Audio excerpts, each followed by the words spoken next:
Strap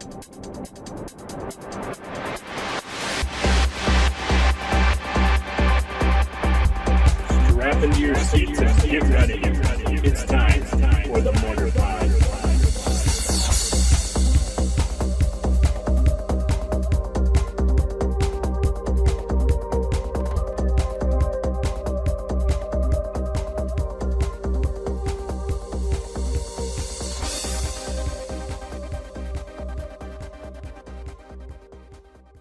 Hi everybody, Alex Stephenson and Jake Faas here. Welcome to this week's episode of the Mortarpod, our weekly podcast where we're going to be focusing on a couple new segments. Well, one of them's an old segment, but the brand new one is one where we're going to be talking about all the old cycles of Magic. So I think you guys are really going to enjoy this, and I think we are too. We're kind of just exploring this together, and we get to look at it all, but specifically, well, you're going to see in a minute because we're about to jump into it. Yeah. But the Mortarpod is also brought to you by seemsgoodmagic.com. It's our website where we post all sorts of draft videos.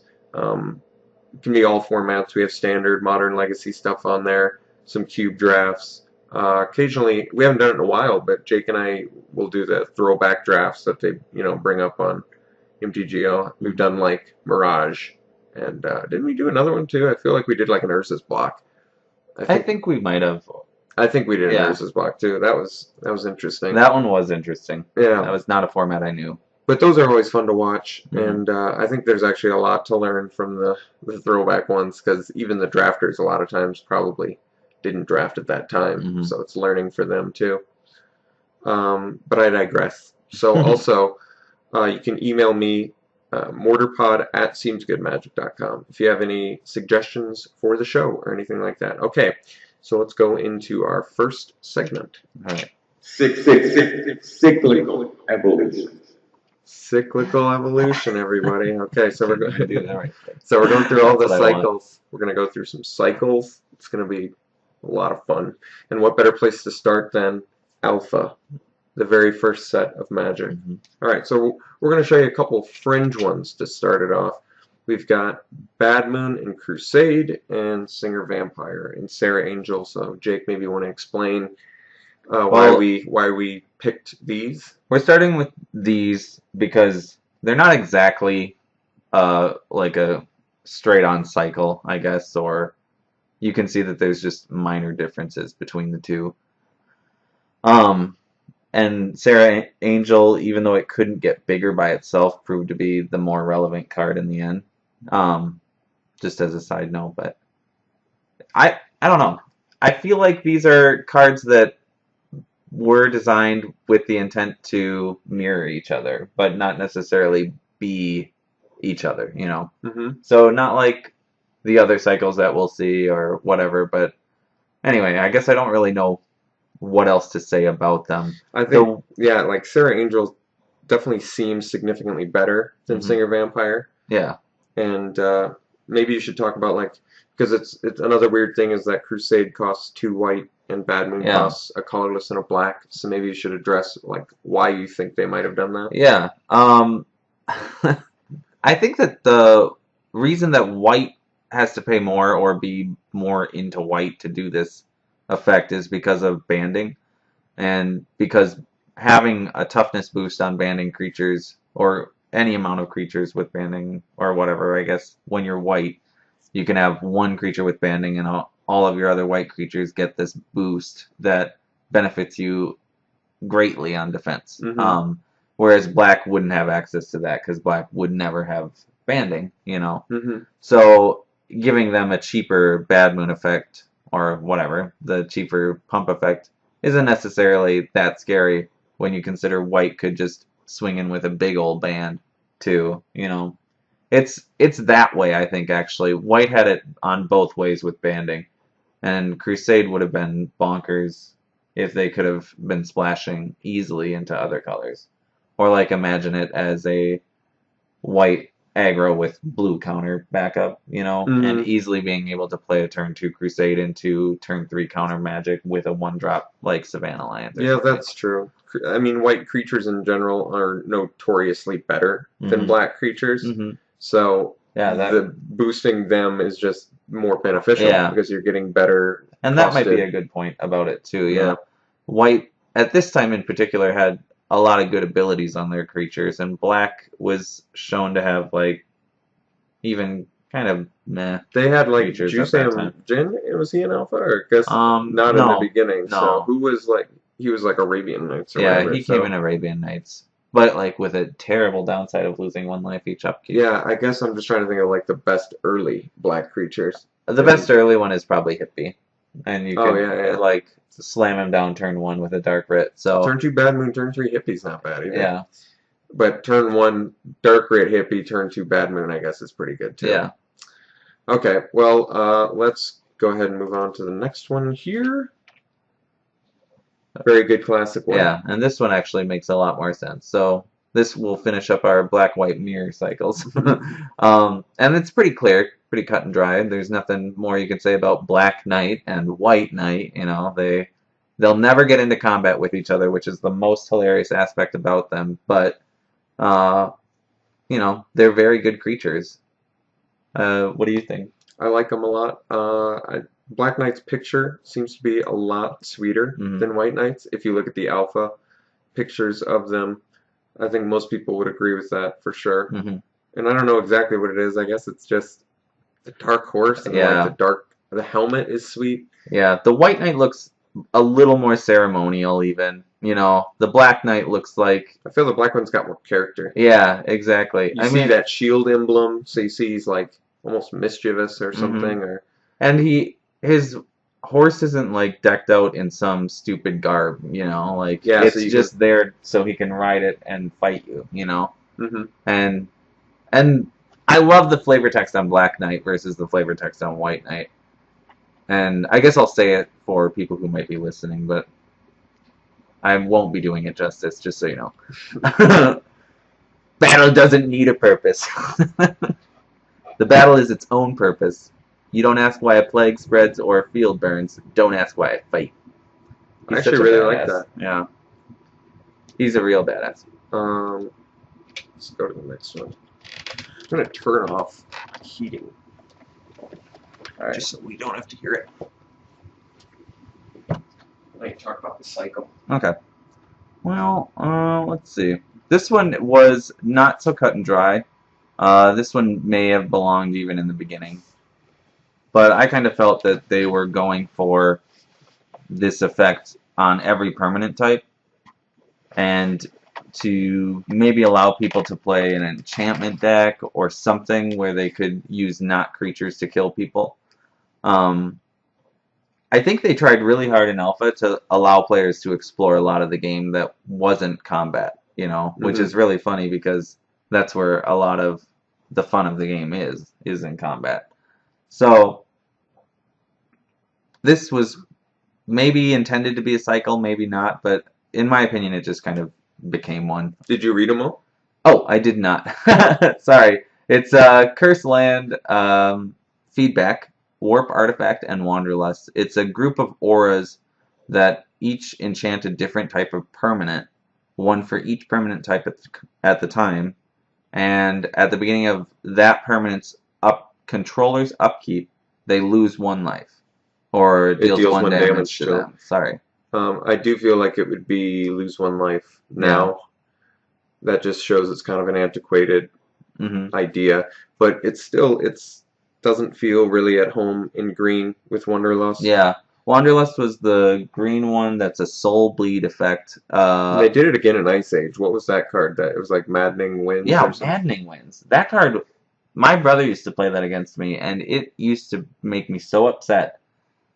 That card was so obnoxious. But it's like just so not what you think. It's not a green card at all. But then even like, you know, Warp Artifact and Cursed Land should both be lose life if they do something similar to that now. Yeah. And Feedback, it's kind of out of place for blue. Yeah, Feedback's not a blue card. So this whole cycle seems, it's all dated. Yeah. It really is dated. The blacks the black cards that should have it are damage instead of lose life. And then the blue and the green card that have it, it's like out of place of their color pie. So this one falls a little bit short. Yeah. Okay, the next cycle is a pretty famous one, and I Mhm. think most people are going to recognize this.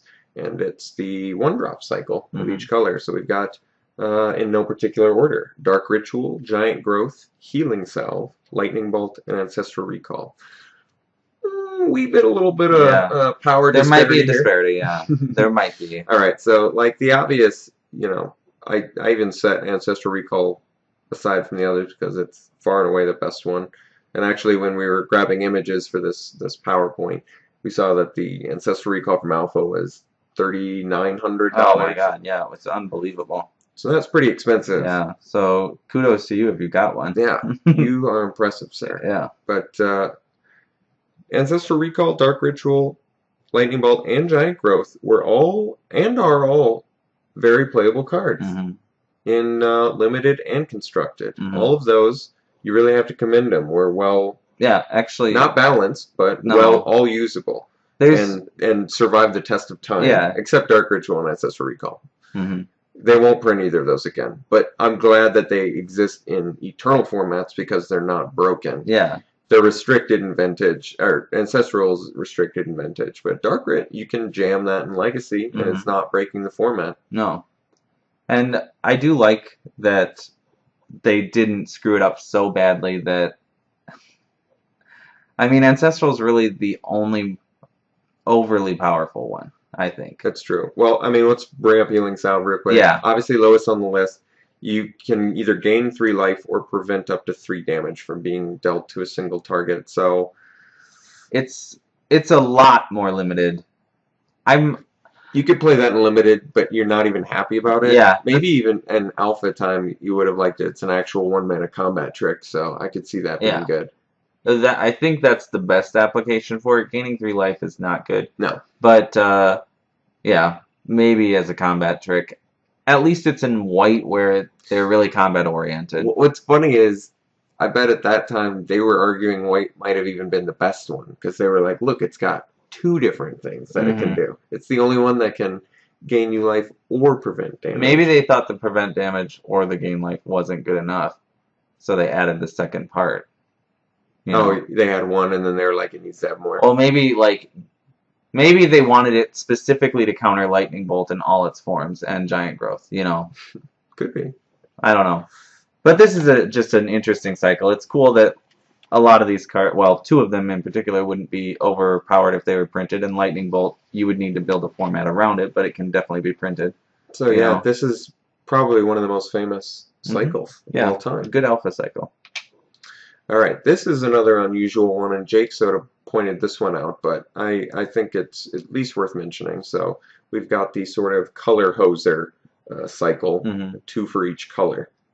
So maybe you want to just run through their names real quick, Jake? Yeah, for black it's Death Grip and Gloom. For green it's Tsunami and Life Force. For black it's Flash Fires and Red Elemental Blast. You mean red? Sorry, for red it's Flash Fires, which makes so much more sense, and Red Elemental Blast, which also makes a lot more sense in red. For white it's Conversion and Karma, and blue has Blue Elemental Blast and Life Tap. Death Grip for black is a 2 black enchantment, and for 2 black you can counter a green spell.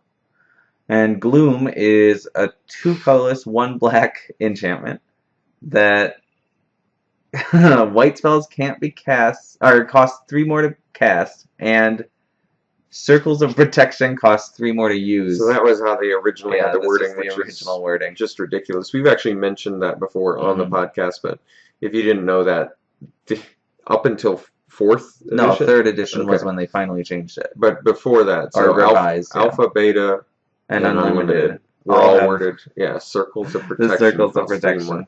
Now it's white enchantments, which is what it should have been anyway. It was already narrow enough. But it's just hilarious, the wording on it. So if you want old school weird text, it only costs, I believe, it was $5 when we looked Yeah, it it up. wasn't even that expensive. So So it's for an there you alpha go. one. All right, and then Tsunami destroys all islands in play, which is just ridiculously overpowered. Like, you can't print cards like that anymore. It's just the limited application. Wasn't it an uncommon, too? Yeah, it's uncommon. Like, it's just the limited applications. It's too Well, bonkers. yeah, they did. Their color hosers were like F you for playing that color. That was how they were doing color Yeah, it was hosers. very punishing. Yeah. Life Force counters black spells, so that's definitely, almost identical That's to Death Grip. so It's such an obvious counterpart. That's so good for green to have access to, though. Yeah. Oh my God. Like Counter counter spells. that, like Yeah. terror, and counter that. I mean, so many times in old Magic do they break the color pie, Mhm. like rules. We've got Flash Fires, which this one actually makes sense for red. Mhm. All planes and play are destroyed, so it destroys all the planes. For 4 mana, also an uncommon. But they can't print that anymore, too. Color hosing. Mana hosing like that is just too good. And think about it with, like, dual lands, too, and shock This lands. one in particular was probably the least devastating of this cycle because early weenie decks wanted to get to 4 just so they could play the Armageddon, That's true. Tsunami would have been a great one. Yeah, Tsunami would have definitely been a good one. And then you've got Red Elemental Blast in red as well. And then you can compare that to the blue ones, which are Blue Elemental Blast. Mm-hmm. And they just basically counter red spells or blue spells. So. Mm-hmm. Or destroy blue permanents. Yeah, it's just such a strong. They can't print that anymore, too. Mm-mm. It's just too much of a insane effect. The choose one effect is like out of control on both of those modes, I think. You've got life tap in blue as well, which is just something blue doesn't do, which is gain life. And the name life tap is indicative of black, not blue. Mm-hmm. So many design errors with the card life tap. Yeah, I remember this one being like very confusing when I first saw it.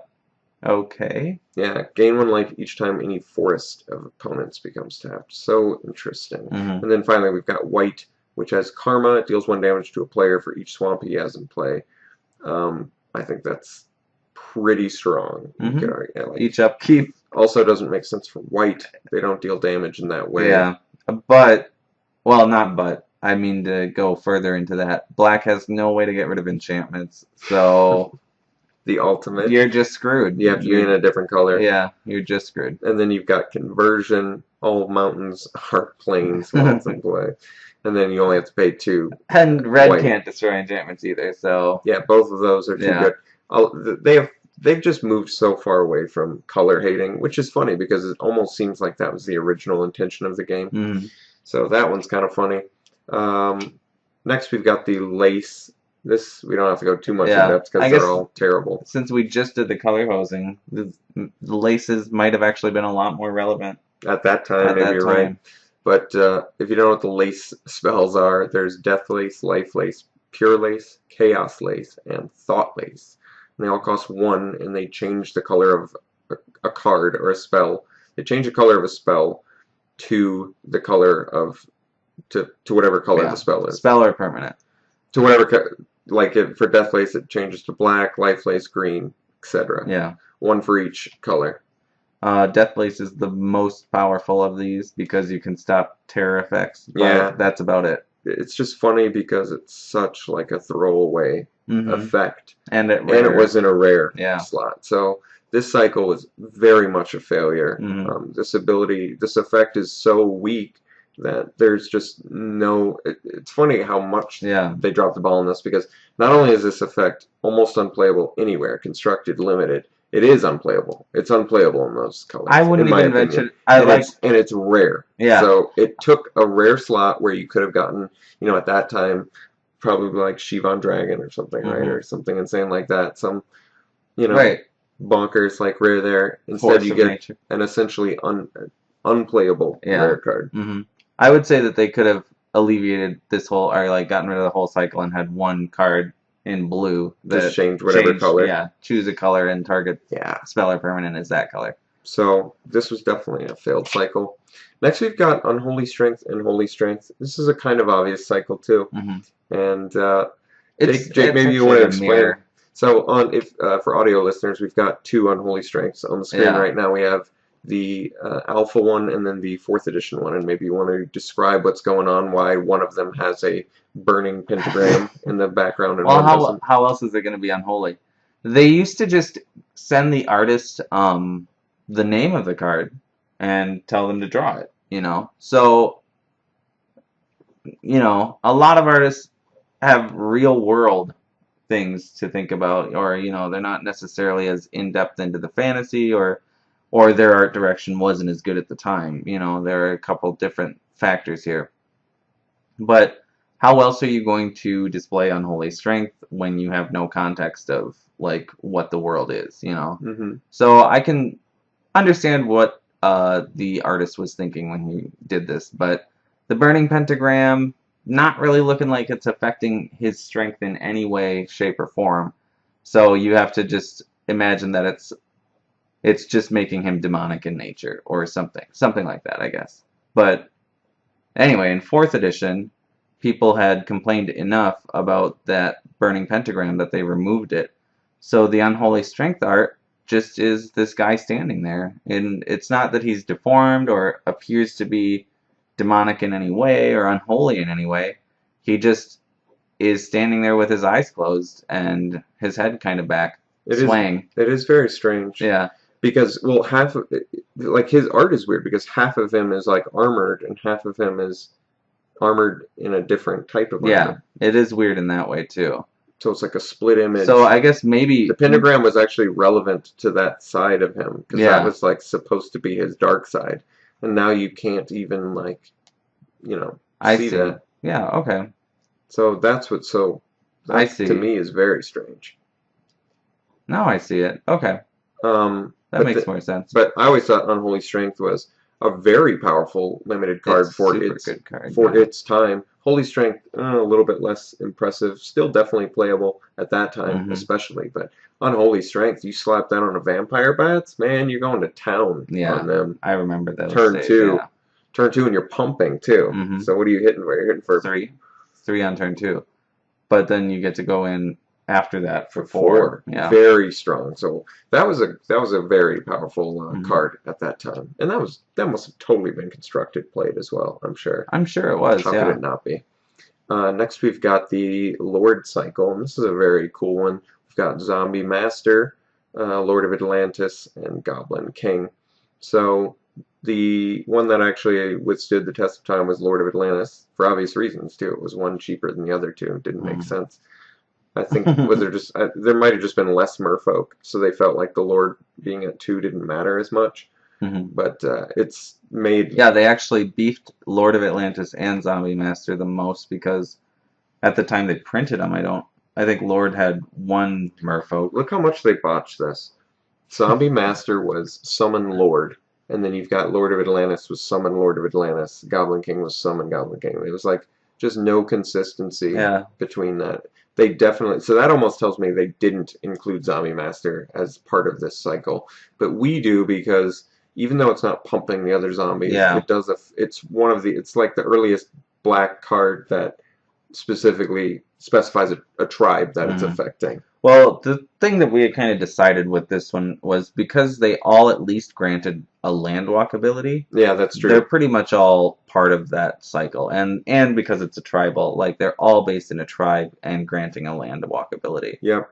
Zombie Master was a really cool card anyway for not pumping. Giving regenerate for 1 black is very good. So this was kind of a cool cycle, and like I said, Lord of Atlantis still played in Legacy fish decks and Modern because it was time shifted. So very cool that tribe is. That really is probably that and goblins are the only 2 real Legacy tribes. That might not goblins even be true. Isn't even really played right There's now. There's probably some super Legacy, fringe sliver something. Yeah, maybe at there's least I can't remember. There is a sliver deck. I'm sure. All right, next we've got all of the elementals. Now, you'd think with elementals they would try and hit an elemental for each color, but oh no. Instead we've got just blue and red. So we've got water elemental and air elemental in blue, and then we've got fire elemental and earth elemental in red. So water is a 5/4, air is a 4/4 flyer, fire is a 5/4 vanilla, and earth is a 4/5 vanilla. So air elemental, the clear best by a mile. Yeah, and some people might include air elemental with Sengir Vampire and Sarah Angel.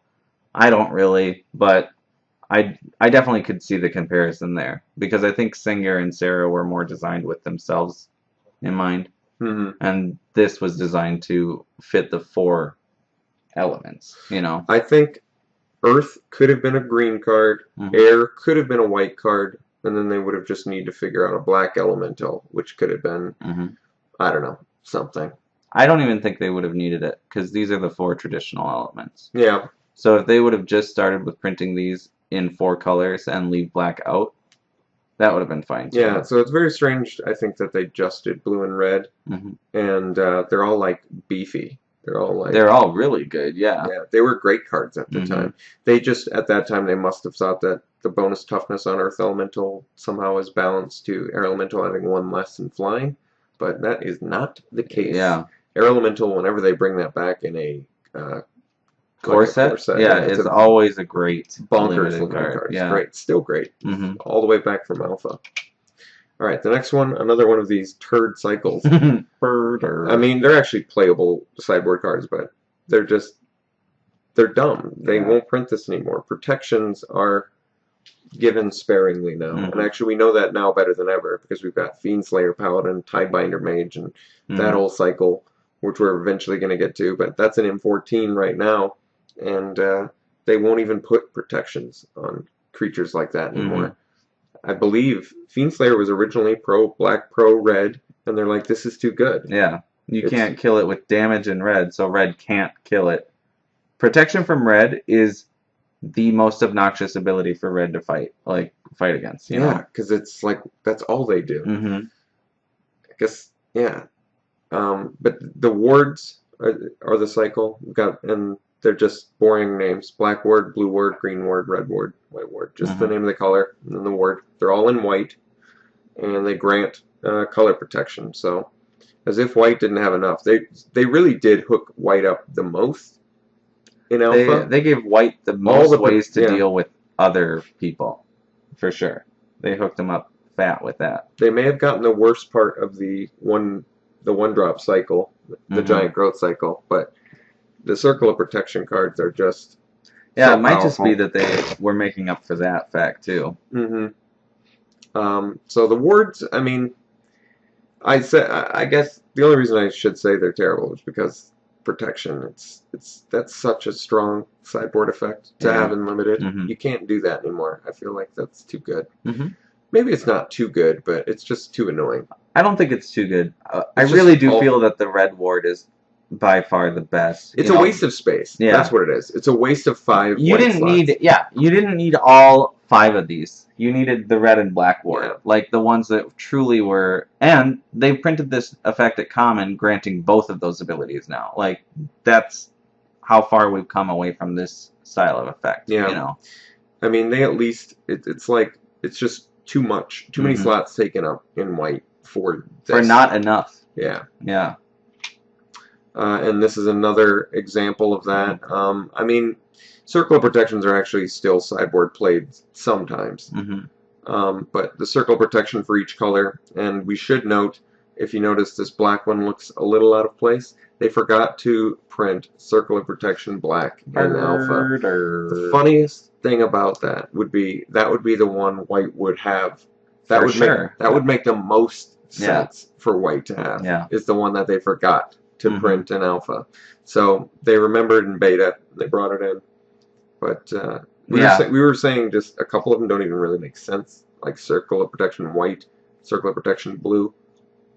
The Circle of Protection blue art doesn't make any sense compared to the rest of them. It's just like a blue mage sitting in a... Yeah, actually the Circle of Protection red makes no sense either, because it looks like a red mage using lightning on himself or something, making a circle. It doesn't look like he's protecting himself from red, which is what they mean. Yeah, and the blue mage is sitting in a circle. Just sitting here, being protected. Yeah. So, I mean, Circle Protection spells are pretty obnoxious too. Oh, they're shut your entire deck down if you're monocolor. Yeah.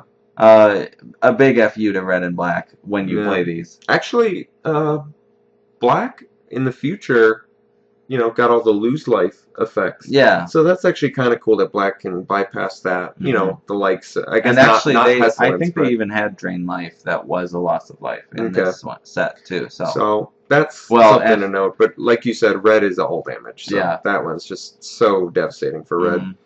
Yeah, and I don't think they're printing circular protections No. anymore. Too much. I mean, once at the again, time, too much space. they had the minerals disc, you know, so There were at least colorless Yeah. ways to deal with it. I guess that's true. Okay, next is another a worthless cycle. And even these have come a long way, and they still are not played. Even in limited, they're not played. They keep trying. Kraken's Eye and all those. But that what is the one? The Staves is the latest cycle of this, or style of this effect, where if you cast a spell Or or play a play a land. land, yeah. Yep, And okay, the black one has seen play in sideboards, for but for mono black. but that's like super format specific. Mhm. Like, so yes, these are still shitty no matter what. And I believe it was some Japanese Yeah, who we know they tend they to deck love tech a to little grab bit those deeper. things. Yeah, they love Okay. to grab those little known things and use them. So we've got this cycle, which is 1-drop artifacts in each color: Iron Star, Crystal Rod, Throne of Bone, Ivory Cup, Wooden Sphere, and then Soul Net, which is on the fringe of this cycle. But let's quickly go over each color has one colorless, and any spell of whatever color it pertains to is cast, you gain 1 life. For paying 1. So they've eventually turned this into a 2-mana artifact where as long as the spell's cast, you gain life. Because keeping the mana up was just so stupid. So these turned out to be actually really weak. They just didn't know. They thought people would like it more, I guess. I don't know. Or that life gain was stronger than it was. The only one that would make sense is probably Iron Star early on, because then at least against mono red burn or something, or mono red attacks, or even Ivory Cup to a certain extent, because there was a lot of white weenie. So a couple of these were probably like sideboard Soul at that Net time. makes the most sense, but none of the other ones that are color based really make sense. Soul Net's the oddball because it doesn't have to do with the color of the spell, but you gain 1 life if you pay 1 when a creature dies. Unless it is then regenerated. Yeah, too much text on the alpha one, but we wanted to include the alpha pictures because it just adds so much more nostalgia factor. Yeah. Soul Net was also 1 mana like these, so it's not. It's like 1 mana, something happens, and you pay 1 and gain a life. That's kind of. So we kind of felt like it was probably fringe part of this cycle. Next, we've got the Moxon. And a lot of people think it's Moxes, I guess, and people kind of take it seriously if you don't say Moxon. So these are cool. Still played in Vintage. You know, the most eternal of the eternal. They're restricted because they're free mana. They're in powered cubes in Magic Online and in real life if people have them and want to let people play with them. And they're just as playable as you might imagine. There's 0 mana artifacts for each color that add a color of whatever the artifact is. So specified as so here's not a waste of 5 slots. So thank you for that, Wizards. That was a good one. One of the most powerful cards, or a series of the most powerful cards of all time. And they've withstood the test of time. Obviously can never be reprinted. Well, much too powerful. You know, having Moxes might have actually made it... Moxon. Oh my god. So obnoxious. Yeah, having Moxon may have made it much easier to justify the mass land destruction spells as color hosers too, you know. I see. Yeah, I guess that's true. God, turn 1 sinkhole with a Mox Jet in the swamp. Or if you're on the play, turn 1 him. Yeah. So, yeah. Moxon too good. They're fun to play in Powered Cube, though, so check that out when they put it on Magic Online. And Vintage. They're putting Vintage online, so you're going to get a chance to play Moxon at a much, much cheaper price. Nice. Alright, next we've got the Dual Land Cycle, also a staple of Vintage, Legacy. Not in Modern, a little bit too old for that, but a very classic, very powerful old card.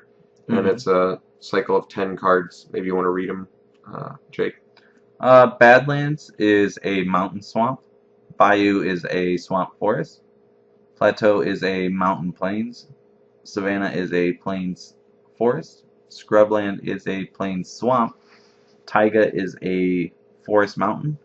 Volcanic Island is a mountain island. Underground Sea is a swamp and a island. Tropical Island is a forest island. and Tundra is a plains island.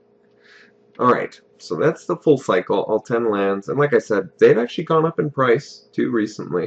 Very expensive. They are super expensive now, yeah. Yep, they've got a big price hike. Very interesting. And like I said, we've got Vintage Masters coming online, and that's going to be pretty insane. You're going to be able to get foil Power 9. You're going to be able to get duels. Yeah. You know, and those are all going to be just a very much more affordable price, I believe, to play it online than to play it in real life. Are they doing Vintage Masters with the old borders too? I'm not sure. Okay. I just know that they're doing a Vintage Masters. It's going to be similar to the Modern Masters concept, where, you know, those kind of packs. I'm not even sure it's a guaranteed foil, you know, that sort of thing, but it's exciting. Yeah, it's going to be a lot of fun, and I'm planning on recording a lot of videos cool. when that comes out, because I would like to build a vintage deck. I think that'd be a lot of fun to have that online. Okay, so now what's next? Weird Harvest. All right, Weird Harvest. This is a segment of the show where we talk about a weird card from the past. And we're specifically referring to the name of the card and the picture on the card, not necessarily what the card does. But this week, we thought, you know, Journey into Nyx pre-release just happened this weekend. So why don't we pick a Journey into Nyx card? And we couldn't help ourselves. Okay. We talked about this a little bit on the last podcast. Gluttonous Cyclops. So we may have even talked at length about it. I can't remember. He looks so much like a penis. Yeah. It is out of control. Like, did no one talk to Steve Prescott during mid-drawing and be like, hey, Steve, you know, that's kind of a funny picture you're doing there. Yeah, weird. I mean... It's literally swallowing white sheep.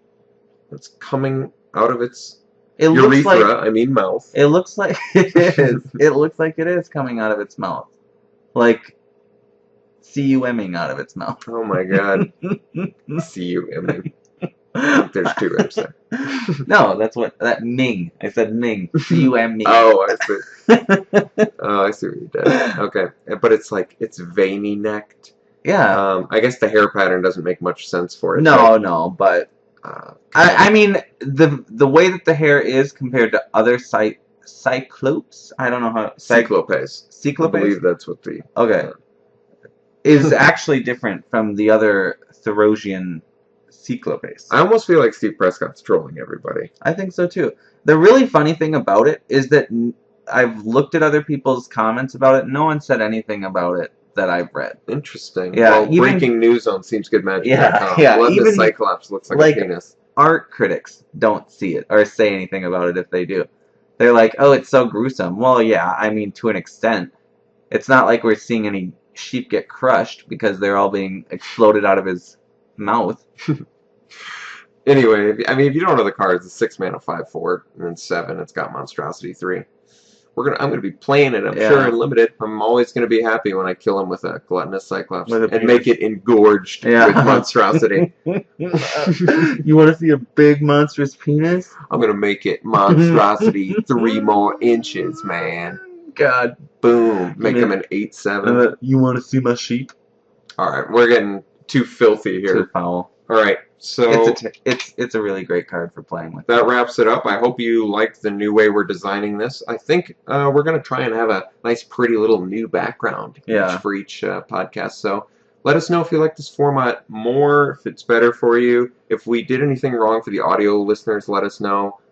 We just got to remember that we got to read the cards for them because they're not seeing it. So, all right, that's it for no problem, Jake. You're not fired this time, but next time, yes. Okay. Okay. Thanks, everybody, and we'll see you next week. See you later.